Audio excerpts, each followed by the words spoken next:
해바라기 신서영. 딸내미가 그림 한 점을 들고 왔다. 로또 복권도 당첨될 만한 행운의 부적이라며 목소리가 활기차다. 액자 속에는 해바라기 꽃 한 송이가 화폭을 가득 채우고 있다. 구름 한 점 없는 맑은 하늘을 배경으로 활짝 핀 꽃이 강렬하다 못해 눈이 부시다. 꽃대가 떠받친 황금빛 꽃송이가 태양처럼 여겨진다. 8월의 뜨거운 열기가 이글거리며 내 몸으로 전해진다. 건강검진을 하러 갔다가 병원 로비에서 전시 중인 그림을 보았다. 팬데믹으로 시국이 어수선해서인지 유독 많은 해바라기 그림이 눈에 띄었다. 화가 역시 단조롭고 무덤덤한 일상에 새로운 변화를 기대하며 그렸을 것만 같다. 가만히 보니 샛노란 꽃들이 부의 상징인 금화를 연상시킨다. 무리지어 핀 꽃과 한 송이씩 핀 꽃 그림으로 전시회장은 커다란 꽃밭이 되었다. 질병감염관리센터나 선별진료소로 다소 어수선한 병원은 꽃 그림으로 분위기가 한층 더 밝고 화사하다. 뙤약볕 아래 시원한 바람이 한 차례 지나가는 듯 해바라기 꽃이 무더기로 일렁거리는 그림이 눈길을 붙잡았다. 황금색은 화려하면서도 농염한 분위기를 돋운다.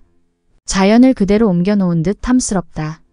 그림 한 점을 사서 밋밋하고 허전한 벽을 채우고 답답한 집안 분위기에도 활력을 불어넣고 싶었다. 그러나 유명 작가가 아닌 듯 한데도 그림값이 만만찮다.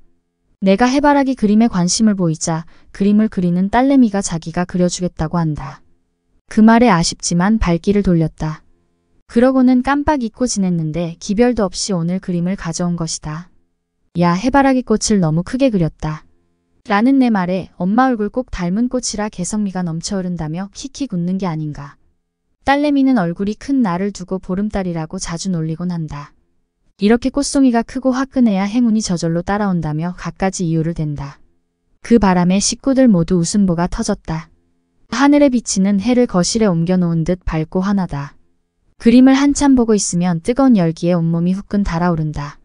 좋은 일들만 생길 것 같은 예감이 저절로 든다. 해바라기 꽃이 피는 여름이면 색소폰을 연주하던 그가 떠오른다. 천주교에서 운영하는 보육원 원생이었다. 고등학생인 그는 훤칠하고 이목구비가 반반에 귀티가 흘렀다. 소문에는 원장의 양아들이라고 했다. 보육원은 우리 집 대문과 마주보는 길 건너편에 있었다. 원생은 많지만 환경은 매우 열악해 보였다. 그러나 그는 그곳 원생들 같지 않고 항상 말쑥한 모습에 학교 성적도 우수했다. 오빠와는 같은 학교에 다니는 친구였다. 1960년대 후반 우리는 한 번도 먹어보지 못한 커피 믹스와 코코아, 분유 같은 것을 가지고 우리 자취방에 자주 놀러오곤 했다. 옆방에 예쁜 여고생 언니들이 있으니 거기에 더 관심이 있었던 것이리라.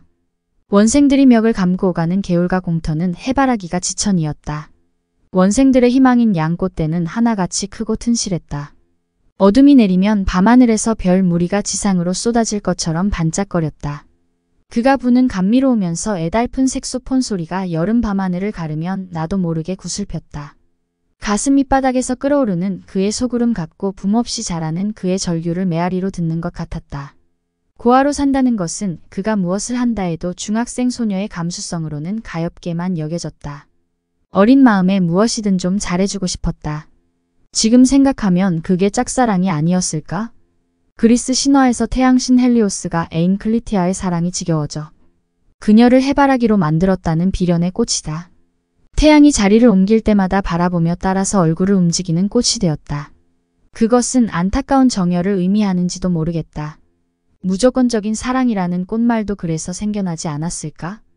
애달픈 색소폰 소리에 꽃은 시들고 꽃대마저 사그라지는 것 같았다. 크리스마스가 다가올 즈음에 우리는 상급 학교로 진학하기 위해서 헤어졌다. 지금도 해바라기 꽃을 보면 어디선가 그의 색소폰 소리가 아련히 들려오는 듯하다.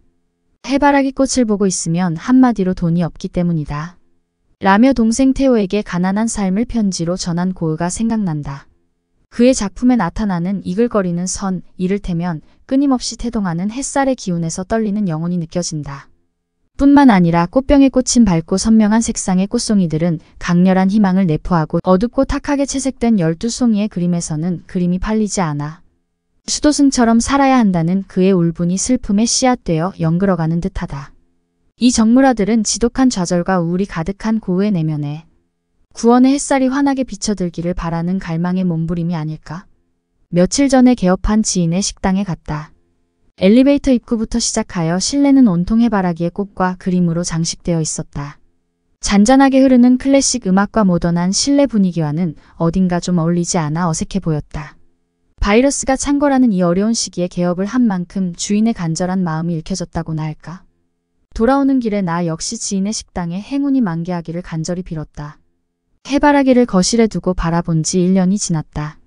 오늘도 태양신을 경배하듯 올려다보니 낙관적인 에너지가 뿜어나온다. 로또 같은 여행은 언감생심이거니와 그간 온 가족이 무탈하게 지냈으니 그림덕을 톡톡히 본 셈이다. 황금빛 열기는 어딘가 숨어있을 삭막함을 몰아내고 건강한 기운을 듬뿍 안겨주니 이보다 더한 감사가 또 어디 있겠는가? 그림을 그려준 딸내미야말로 내 마음속에 피어 영원히 시들지 않는 단 한 송이의 해바라기 꽃이다.